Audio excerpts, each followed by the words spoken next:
What are the most likely effect of release of the vasopressin from the pituitary gland? So what is the action of the vasopressin? The vasopressin is a chemical substances. It is released from the posterior pituitary gland, and we have to find out what is the function. Here the options: vasoconstriction of the efferent glomerular arteriole, increase permeability to mesangial cell to glucose, reduce permeability of inner medullary portion of the collecting duct to urea, increase secretion of aldosterone from the macula densa, and increase water permeability of the distal convoluted cell of the kidney. So antidiuretic hormone or ADH is also known as the vasopressin.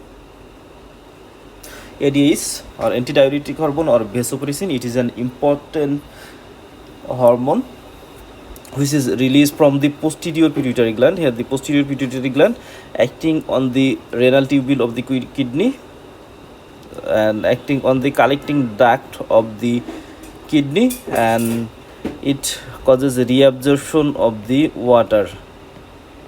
It causes reabsorption of the more water, and there is less amount of urine formation when there is more ADH. In this picture,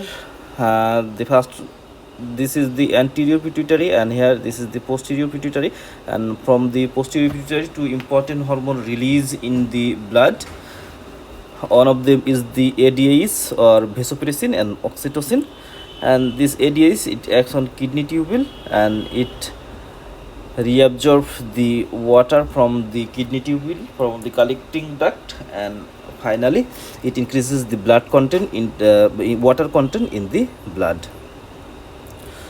It is the antidiuretic hormone or ADH or vasopressin, and this vasopressin acting on the collecting duct of the kidney, and it causes here this is the water, so the water enters into the blood, and finally there is less urine formation, and this is the normal function of ADH. That means it increase water reabsorption from the collecting duct of the kidney.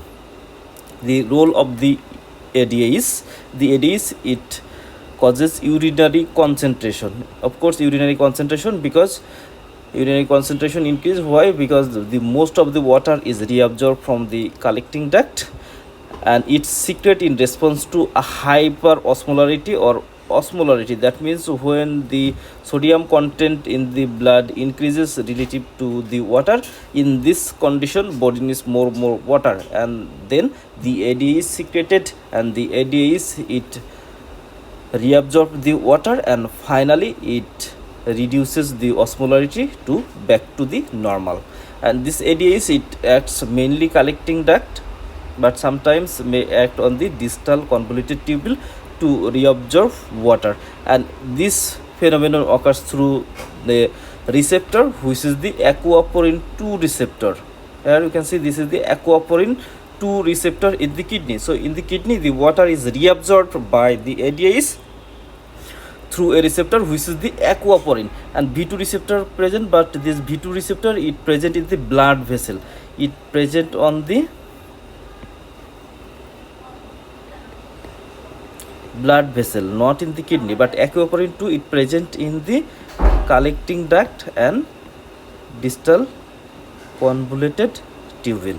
So the ADH acts here through the aquaporin 2, and this ADH it acts only on water. That means it reabsorbs only water, no other component, such as the aldosterone. It reabsorbs both the water and solute, but the ADH it reabsorbs only water.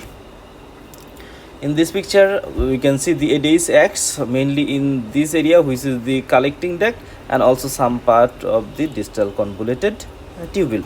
So the ADH or vasopressin results in insertion of the aquaporin channel in the apical membrane of the distal convoluted tubule and the collecting duct.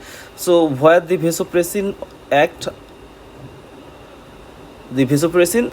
on the distal convoluted cell and collecting tubule, and it increase the water permeability.